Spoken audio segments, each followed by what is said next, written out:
Hey everyone, welcome back to another episode of Avenue A. For those of you who might be joining us for the first time, welcome. Avenue A is a show slash platform that I created in the midst of quarantine with the goal of connecting and celebrating my community, which is the artistic and acting community.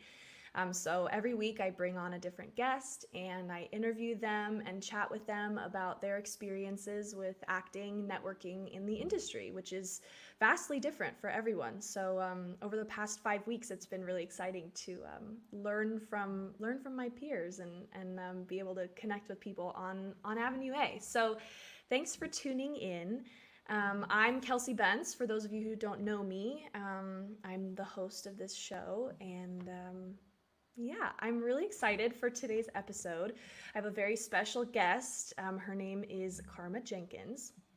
Now, Karma and I have kind of, we've never really worked directly together, but I've known who she was for a long time. We grew up in the same hometown, and now we're both stationed in NYC. I'm in Portland now for the quarantine, but it's really fun to have her on the show today. I'm excited because finally our paths are sort of directly crossing. So I'm looking forward for you all to meet her. So before I bring her on, I'm going to say a little bit about her. So Karma is an actor, dancer, singer, model, and a proud member of the Actors Equity Association. And she's, like I said, currently based in New York City. She's performed in over a dozen musical stage tours, including the national tour of How the Grinch Stole Christmas. I wish I could have seen that. I love that musical. Her advanced and refined theatrical skills, including a variety of dance styles like jazz, hip-hop, ballet, and more, have provided an opportunity for her to work as dance captain, choreographer, and makeup artist on numerous projects. Also, in 2020, she made the leap from stage to screen with featured roles in The Last O.G, which is available to watch on Netflix, and Powerbook II: Ghost. And reviewer Dave Christner of the Newport Daily News said that Karma has the ability to turn her roles into, quote, something much bigger than it appears to be in the script. So without further ado, we welcome on Karma to the show. Hi. Hi, Karma. Hi. How you doing? I'm so good. How are you? I'm good. Thanks so much for joining me today. Thank you for having me. I'm so excited. Yay, me too. So let's talk a little bit about sort of your history in the arts. So you started mostly in theater, on the stage, right? Yes. Well, I started mostly in dance. Okay. And then growing up, I was doing like theater a little bit. Obviously, I loved it, sang all the time, but I didn't like just do theater. I was mostly doing dance. I was mostly doing dance competitions. Okay. Very heavily. And then in high school, I switched over to like completely dividing my time equally between doing all theater, all dance. And then in college, that's just kind of like led the way for musical theater. Okay. Yeah, and now I have just everything in my back pocket from theater to associate choreographer. I work as a freelance makeup artist. I teach dance classes, and then I've been doing TV and film and commercial stuff. And on top of that, commercial dance, which is an entirely separate world, which is still very new to me as well. So, yeah, just saying yes to all the opportunities right now. That's awesome. I always say that like I love personally having a lot of different skills like in different facets of the arts because Yeah, you never know like when you're gonna need something. you really don't. Yeah. There's so many shows right now that are asking for such unique skill sets. Mm. So it's just so important that if you do have something, even if it's like a bare minimum and you know you're passionate about it, to keep it going. Because you're like, who would have ever thought that they were asking people to like ride a unicycle and like play the fiddle in a musical now? We never thought that 10 years ago, but like I'm not shocked by it now. So Yeah, and if you have that special skill, it's like you can book that role in a moment. exactly, there is something for you. So yeah. Mm. So, okay, let's dive into the first question. So, I'm wondering, how has a failure or maybe apparent failure set you up for later success? And do you have a favorite failure of yours? Okay, so my story that has to go with this is coming from a musical theater perspective, and just, when I was graduating and I had this set of material that they had given me, and they were like, this is what you're going to go out with in the world, these are the songs that you're going to sing, and like everybody that's gone to school has that similar story. I had a few songs that I was in my head thinking like, this is the type of show I'm going in for, therefore this is the song that I'll sing. And I was very glued to this idea of just staying in these categories and staying in the lanes that were given to me. And I was at an audition, I don't even know what it was for, and I sang this song that I had deemed appropriate for this audition, and I wasn't even done with the song. And the casting director stopped me and he was like, you don't like this song, do you? And I was like, no, I don't. I don't like this song. I don't want to sing this song. And he was like, it radiates out of you so apparently that you don't like this song. And I can see the like dimness in your eyes leave as soon as you started singing. And I was like embarrassed, but like, yeah, good on you. Like you could see it. And so it just led to this conversation. And he was like, well, what song would you want to sing? And I was like, well, to be honest, I don't have any songs that feel appropriate for this audition. Yeah. And he was like, I didn't ask you for the song that's appropriate for this audition. I asked you, what song do you want to sing? And I was like, no, this isn't a trick. Like, you're not trying to trick me here. And he was like, no, I want you to just sing a song that is actually what you want to sing. So I changed my song and I like went far into my book and I was like, no one ever lets me sing these songs. No one ever asks for them, but I have them. And I sang it and he was like, I loved that. I love that. I can hear in your voice that you can sing, but also it makes me know what kind of person you are and know the vibe. And I know that I might want to be on the road with you for 12 weeks, or I'd feel comfortable putting you in a cast around people because you just seem like a genuine, real person and not just this like robot to musical theater. And it was so early on and it was so eye-opening for me that, I mean, I didn't do well the first time. I redeemed myself a bit the second time.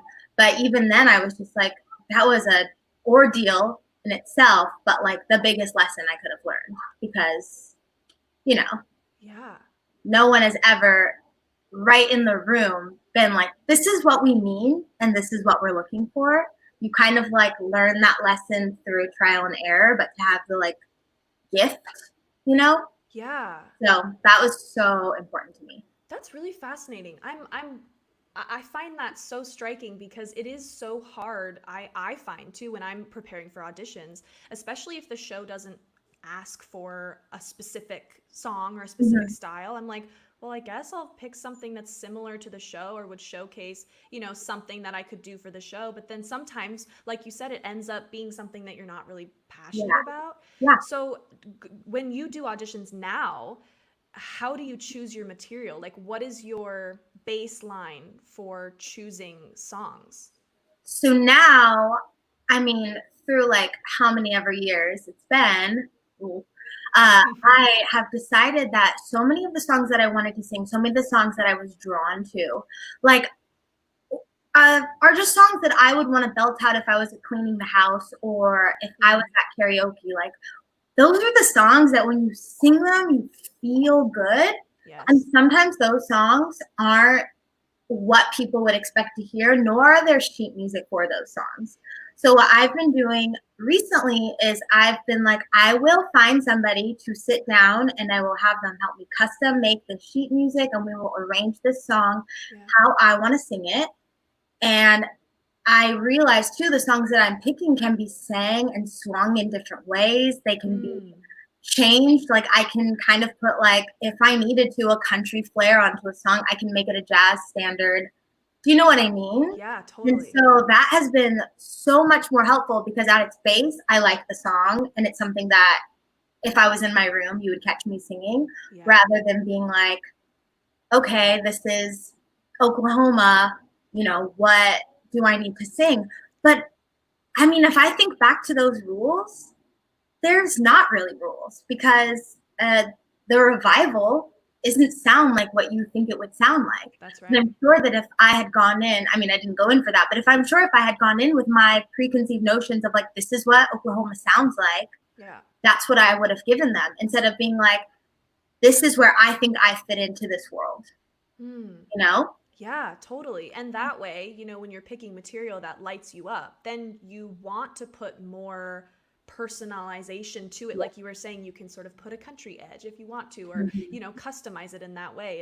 And you probably feel more motivated to do that because you already like mesh with the song. Yeah, you love it. Like you Yeah. actually want to sing it for somebody. You're like, look what I did. I made this. This is like my masterpiece, you know? Yeah. Yeah. And That's that's really what we need to rewarding. be bringing Yeah. into the room. Yeah. Yes.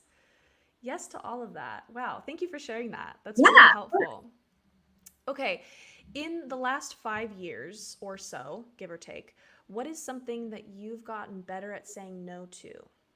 This is a big one. I think for me personally, I just got better at saying no to gigs and jobs and small things that I just had no interest in. Mm, And I don't want to say that and come off it as like a bad thing, but you know, we as artists already give ourselves so much with the things that we're doing. We're already so, like, we're fighting constantly to get paid for our work, yeah. get appropriate wages for our work. We strive to join the union for those reasons. Right. And so, as much as there's opportunities and there's, you know, people that I have done work for and not gotten paid because I'm just giving them my time and they're all great, I have to step back and be like, I can't say yes to every opportunity that's given or passed through just because I'm available. Because there's been too many times where I've said, yeah, I can do this many things. And then of course, something that is crucial comes up for me that I'm like, this is my career now. This is a money move for me. Now I'm tired. I'm not focused. I'm exhausted. I've spread myself way too thin, Right. you know, and then I'm not really giving my best work to any of it because I've just said yes to everything. Right. And I think that we as artists get told, like, why would you turn down work?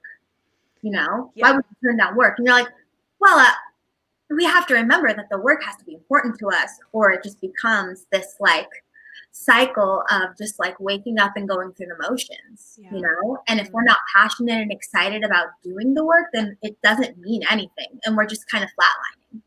That's very true. I'm wondering, because I know for me, it can be hard when I do get offered an opportunity. It can be hard to turn it down, you know, Yeah. especially if I am available, but I just don't feel like it's either the right fit or, you know, whatever the reason might be.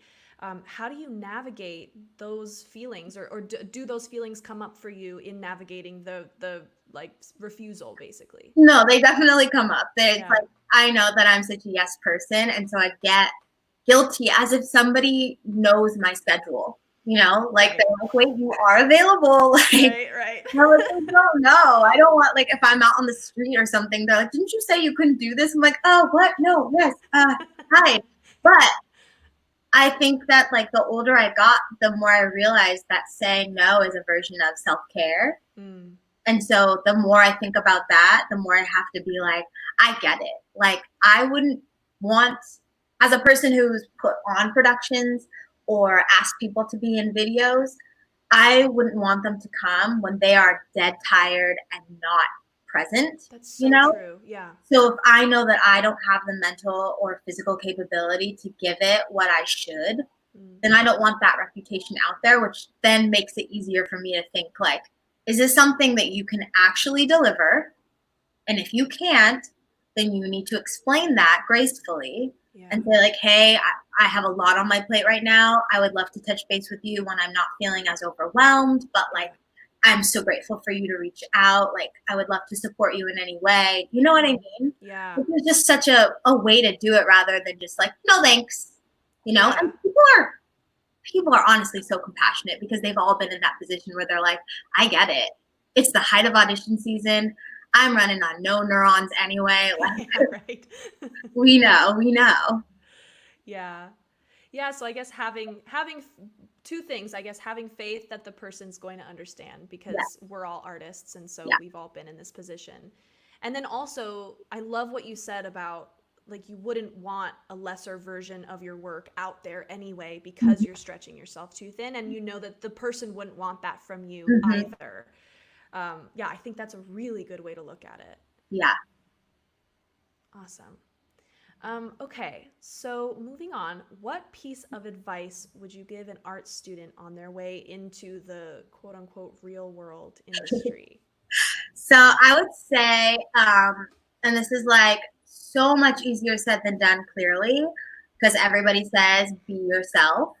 Right. You know what I'm saying? Yeah. But I think the things that I've learned the most about even being yourself was stepping away from your perceived idea of what you are in this industry.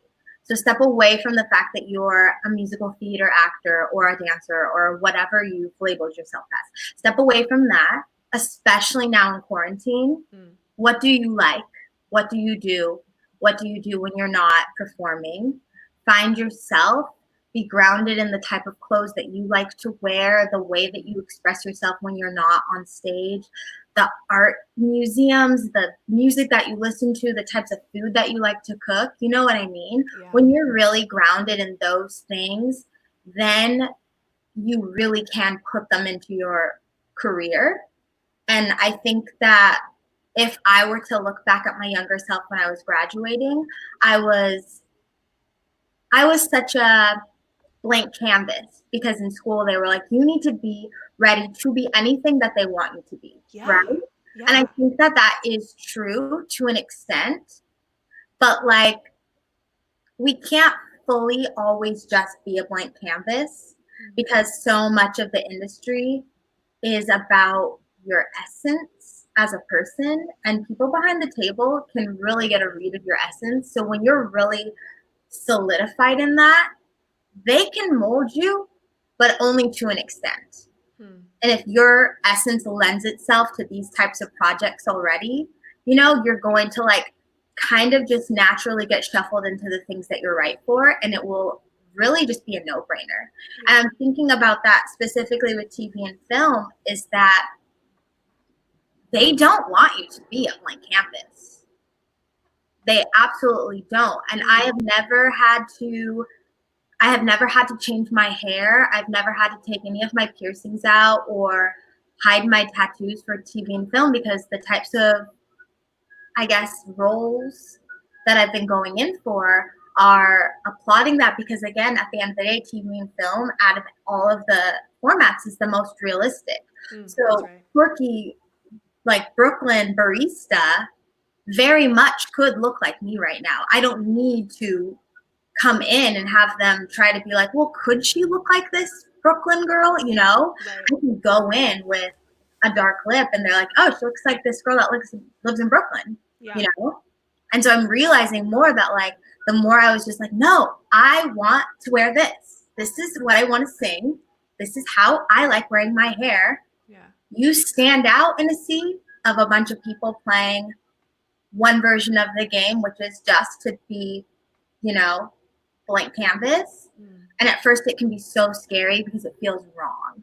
It feels so wrong when you're like, I am not wearing that. I am not singing that. And then you realize it's your superpower, because people will remember you behind the table when they're like, I saw 27 people look exactly the same and you came in and you shook it up.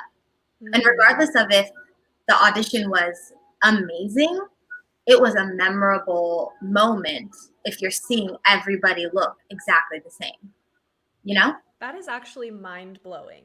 And I feel something that I've been thinking about in terms of this, because as you know, I'm freshly out of school. So I'm sort of like in the middle of like, who am I post college? Yeah. And everything that you're saying is resonating to me so much and is so fascinating. And I think something that I have noticed in my own successful auditions versus unsuccessful auditions, even regardless of whether I got the role, just like the energy in the room. Mm-hmm.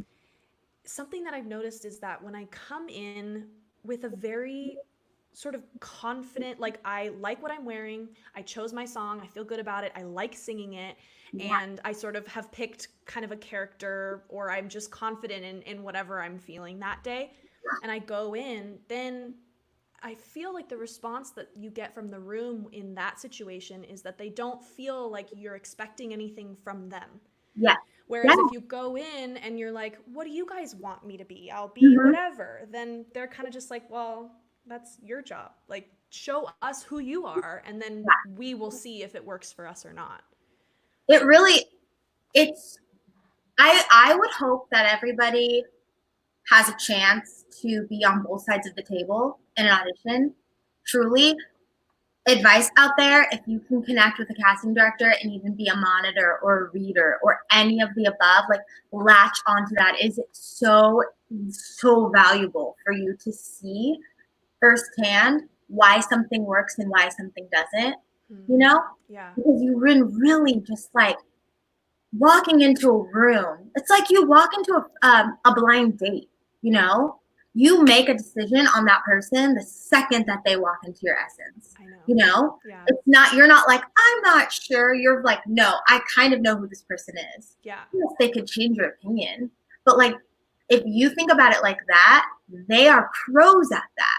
They do first blind dates all day, every day. So you are not fooling them. So That's if so you just true. walk in like yourself, they're like, oh, okay. If you walk in being like, I must be this AI, like they're gonna be like, I want somebody very whole already. I don't want to have to then like do this double act of like you're playing a part, but we're still not sure if you're playing you or if this is it just goes so many layers.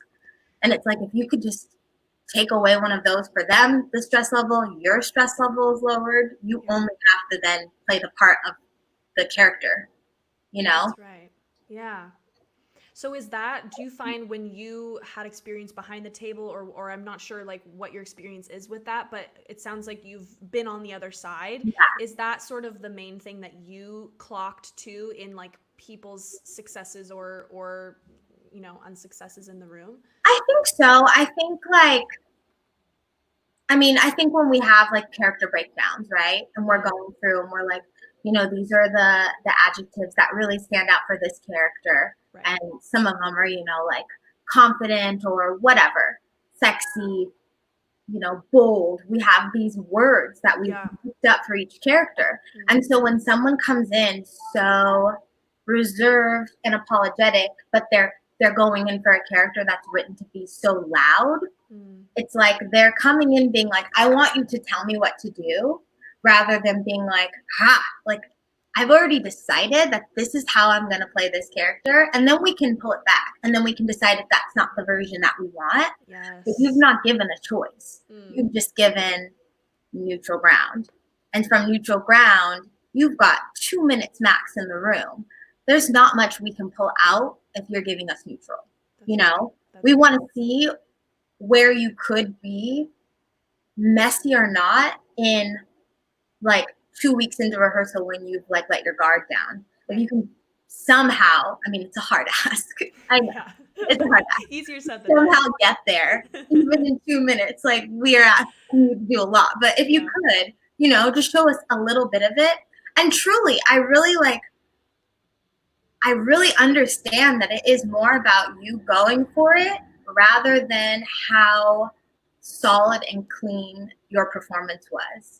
Because those things can be fixed. We can hear in your voice so fast as somebody can sing. You might be so stressed about that last note, and they're like, they can hear in your voice if you can get it. Yeah. They can see in your confidence in your character if you could go there. If you just flatline and give them something very clean and it's hard to see. It's hard to guess because you're like, I don't know if they could go there. I don't know. I don't want to have to be like, please. And I was too safe sometimes. And some of my favorite auditions where I was just like, I'm just going to try something outrageous. I don't know if this will work, but I would rather say that I tried something so off the wall than just was like, I guess this is okay. Like, I'll just tiptoe around this idea, Yeah. At least then, if you try something that, like you said, is off the wall and it just doesn't go well, then you can leave and be like, okay, well, at least I did it. You know what I mean? At least I like brought something and maybe it wasn't the right fit, but like I had a good time doing it or whatever you come out feeling. Yeah. Yeah, that really resonates with me. Yeah. And it's scary, obviously, because you're like, is Yeah. this my chance? Like, am I going to mess this up? But honestly, I think back to so many auditions where I was like, man, I wish I had gone with my instinct. Oh You yeah. know, Yeah.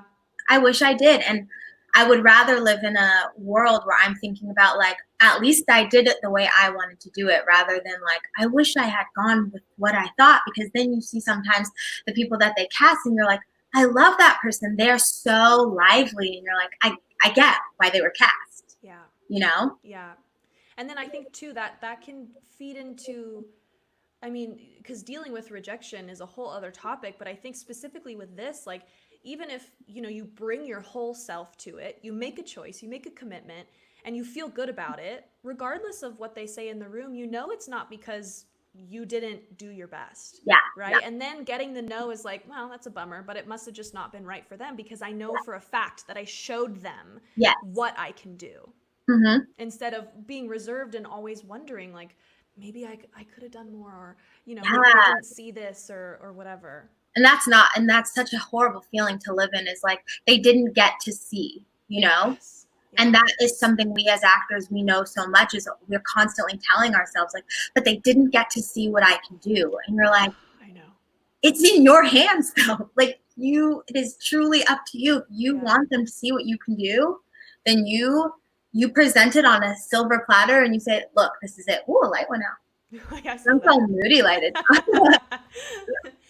Yeah, I think that's like big ownership, right? Like artistic ownership. It's like Yeah. knowing what you want, who you are, what you want to do, which is way easier said than done. I But I know. It's think hard.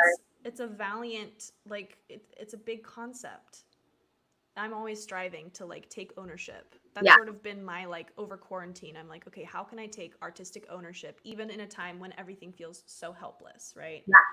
Yeah, I think that's big. Okay, we're almost out of time. Oh, I hear the motorcycle in the background. I miss New York. New York Oh, down. I I know. miss New York. Okay, so my favorite question that I always ask all my guests: who is someone that is not in your network that you wish was, and how would you go about getting them into your network? So I was like thinking about this question for so long. Mm-hmm. I don't think I have like an actual person, I guess. Are we talking about like celebrities? Honestly, anyone or no one, I you mean, know? no, I feel like I have worked up the confidence to really just realize that, how do I explain this? Okay, let me start over. So I think that when we're young and we're starting out in theater and dance in all of the worlds, Mm. that we see somebody that is our idol. You know, we're in high Yes. school, we've been watching them, so and so and so. And I think when you get to a certain level and you realize that you are their peer and not their lesser, it becomes a very strange scenario to be in that like equal playing field. You know, Yeah. you start getting into the rooms and you start like looking around at the sheets and you're like, oh, so and so signed in before me, and you're like, that is because they are always in the game. They've not arrived. No one's arrived. They're still with you. You're arriving too. Yeah. So like, it's hard to say like who do I want in my network, because I think that everybody doesn't feel as like far away from me now. I mean, granted, Wow. I'm not.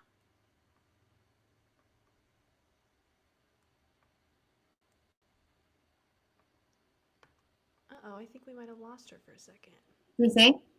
But Oh, anyway, there you are. yeah. You're back. Can you hear me? Yes, I can hear you now. Okay. But yeah, like I just think that like once you start to realize that they are auditioning every day for the same projects that you might be in for, you're like, this is not far-fetched. This is attainable. Like, Yeah. I mean, go up and introduce yourself in the holding room. Yeah. Like, you can make a small talk if you were going in for the same role. I think that when you realize that you guys might work together, you will be in the same circles. You probably have like so many mutual friends when your circle starts to just be like, everybody really does know each other. Yeah. It doesn't seem as scary. And then, you know, I feel like given the appropriate circumstance, you really could just be like, hey, I'm doing this thing. I would love for you to come in. Hmm. Or I'm going to put together this show or something, you know? Yeah. But I think when you come at it from a standpoint of being like, but they are untouchable, you know? Yeah. There's going to be somebody there below you that's probably saying that about you. That's You're always true. going to have that. You're That's always true. going to have that weird ladder that we've made up in our head, but that doesn't actually exist because That's so we're just true. there together. Yeah. Huh.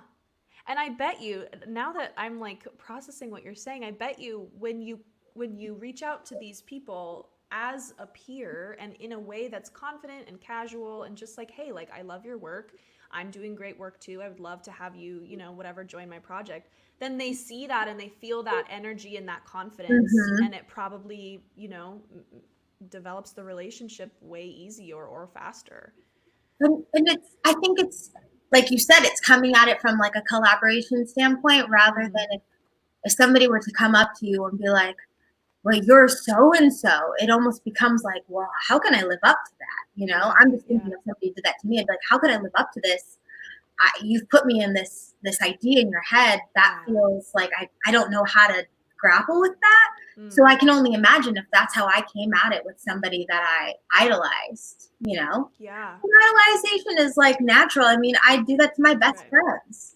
Like, there's people that I'm like, You're they're like, my best friend. I can't believe they're my best friend. You know, yes. it's just a different category of it. So it's Yeah. just, yeah, it's just like really speaking to everybody in an even playing field and as equal humans. And I think that's what gets you to have good networking. Truly, that is the key to networking. Is Yeah. that, yeah, just be a human. Just be a human. Just be human. Also easier said than done, So strangely. easier said than done. Isn't that true? It's crazy. Yeah, we're just about out of time, but thank you so much, Karma.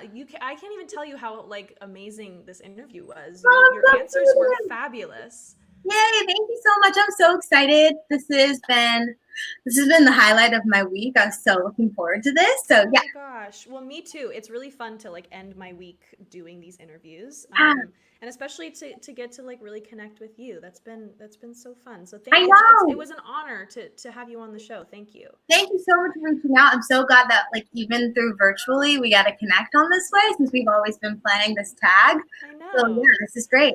So before I take you off the screen, I just want to you have Instagram, right? I want to display your Instagram, which is that right, Karma Noel? Yes, yes. And then YouTube at Karma Jenkins. Mm-hmm. So if anyone watching wants to follow Karma and see her work, you can do so here at Karma Noel, and then also her website, www.karmajenkins.com. So check her Yay. out because she is awesome.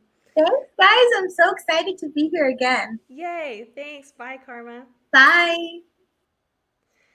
All right, that concludes another episode of Avenue A. Thanks so much for tuning in. That was a pretty fucking awesome interview, if I do say so myself. So I hope you guys enjoyed it, because I sure did. And we'll see you next week. Thanks so much.